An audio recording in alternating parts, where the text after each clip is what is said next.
Assalamualaikum warahmatullahi wabarakatuh. Perkenalkan, nama saya Firmansyah, NIM 2022-021007, Sistem Informasi Semester 5, di mana saya akan menjelaskan materi mengenai Information Asymmetry Shrinker, di mana mencangkup definisi, penyebab, dampak, metode pengurangan, contoh implementasi di berbagai sektor, serta analisis mendalam tentang efektivitas metode tersebut. Nah, yang pertama itu kita akan membahas mengenai pengertian asimetri informasi. Nah, di mana pengertiannya itu adalah situasi di mana satu pihak dalam suatu transaksi memiliki akses ke informasi yang lebih banyak atau lebih baik dibanding pihak lainnya. Hal ini ketidakadilan dalam interaksi ekonomi, misalnya dalam transaksi penjualan mobil bekas. Penjualan seringkali memiliki informasi lebih banyak mengenai kondisi kendaraan. Nah, dibanding dengan pembeli. Ketidakpastian ini dapat mengakibatkan keputusan yang merugikan bagi pembeli. Information Asymmetry Shrinker merujuk pada berbagai strategi atau alat yang dirancang untuk mengurangi ketidakseimbangan informasi ini. Tujuannya adalah untuk meningkatkan efisiensi, transparansi, dan kepercayaan dalam transaksi ekonomi. Nah, yang kedua itu kita akan membahas mengenai penyebab asimetri informasi. Nah, yang pertama itu kompleksitas produk. Produk yang kompleks seperti teknologi tinggi dan atau layanan keuangan seringkali sulit dipahami oleh konsumen. Ketidakjelasan ini menciptakan kebingungan yang dapat menghalangi konsumen dalam membuat keputusan yang tepat. Nah, yang kedua, keahlian khusus. Dalam banyak situasi, satu pihak seperti penjualan atau penyedia layan mungkin memiliki pengetahuan yang jauh lebih dalam tentang produk dibanding dengan pihak lainnya, seperti konsumen. Hal ini memberikan keuntungan kompetitif yang tidak adil dan dapat menyebabkan eksploitasi. Nah, yang ketiga, kurangnya standarisasi. Tanpa adanya standar informasi yang jelas, perbandingan antara produk menjadi sulit. Hal ini seringkali terjadi di industri yang beragam, seperti kesehatan, teknologi, dan makanan, di mana informasi yang disajikan dapat bervariasi secara signifikan. Nah, yang keempat, motivasi tersembunyi. Pihak yang memiliki informasi lebih mungkin tidak mengungkapkan semua detail penting untuk menjaga keuntungan. Misalnya, penjual mungkin tidak mengungkapkan riwayat kerusakan pada mobil yang dijual, sehingga pembeli tidak memiliki gambaran lengkap tentang produk. Lalu kita akan membahas yang ketiga, dampak asimetri informasi. Yang pertama itu kegagalan pasar. Nah, di mana kegagalan pasar ini adalah menyebabkan kegagalan pasar di mana barang dan jasa tidak dialokasikan secara efisien. Contoh klasik dari ini ada lemak baik dan lemak buruk. Di pasar asuransi kesehatan, di mana pihak yang lebih sehat mungkin meninggalkan pasar karena biaya yang terlalu tinggi, meninggalkan hanya yang kurang sehat di dalamnya. Nah, yang kedua itu peningkatan resiko. Pihak yang kurang informasi cenderung memuat keputusan yang lebih berisiko.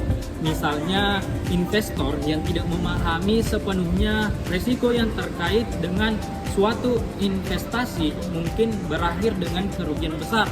Nah, yang ketiga, kurangnya kepercayaan. Nah, seringkali ketidakpastian yang disebabkan oleh asimetri informasi dapat merusak kepercayaan antara pihak-pihak yang terlibat. Dalam jangka panjang, ini dapat mengurangi partisipasi di pasar dan menciptakan iklim bisnis yang buruk, di mana konsumen ragu untuk berinvestasi atau membeli produk. Selanjutnya kita yang keempat membahas metode pengurangan asimetri informasi. Yang pertama itu transparansi, di mana kunci untuk mengurangi asimetri ini dapat mengungkap penuh tentang produk dan layanan, serta kebijakan perusahaan ketika konsumen memiliki akses ke informasi yang jelas dan lengkap. Mereka dapat membuat keputusan yang lebih terinformasi. Contohnya, perusahaan yang menerbitkan laporan tahunan yang mencangkup analisis mendalam tentang kinerja keuangan dan strategi bisnis mereka. Nah, yang kedua, verifikasi pihak ketiga. Menggunakan auditor atau lembaga sertifikasi independen untuk menilai informasi yang diberikan oleh satu pihak dapat membantu menciptakan kepercayaan. Pihak ketiga dapat memberi penilaian objektif yang dapat dipercaya oleh konsumen. Nah, contohnya lembaga pemerintah yang memberi penilaian terhadap kualitas produk atau layanan seperti Consumer Report yang menguji produk sebelum memberi rekomendasi. Nah, yang ketiga itu informasi standar.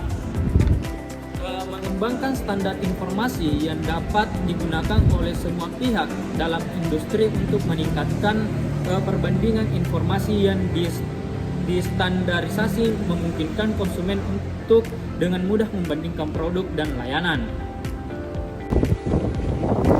Nah, yang kelima itu contoh implementasi di berbagai sektor. Yang pertama, kita bahas sektor keuangan. Dalam sektor keuangan, laporan kredit memberi informasi penting bagi pemberi pinjaman untuk menilai risiko pinjaman kepada individu. Dengan adanya laporan ini, konsumen yang berisiko tinggi dapat terdeteksi dan keputusan pinjaman dapat dilakukan dengan lebih bijaksana. Lembaga keuangan juga menyediakan alat seperti kalkulator, hipotek untuk membantu konsumen memahami biaya pinjaman. Nah, yang kedua itu kita bahas e-commerce, di mana dunia e-commerce ini banyak platform yang mungkin pengguna memberi ulasan dan peringkat. Selain itu, sistem return dan garansi produk juga menambah kepercayaan bagi konsumen untuk melakukan pembeli.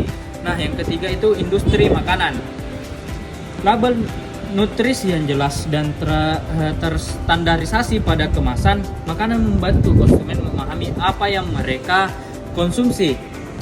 Yang keempat itu teknologi. Dalam industri teknologi, banyak perusahaan menawarkan trial period untuk produk perangkat lunak di mana konsumen dapat mencoba produk sebelum membeli.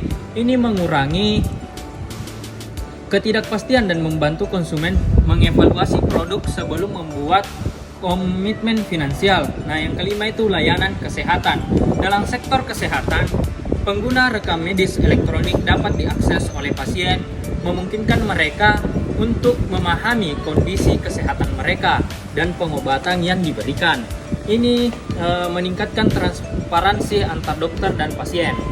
Nah, selanjutnya itu kita bahas yang keenam, analisis efektivitas metode pengurangan asimetri informasi.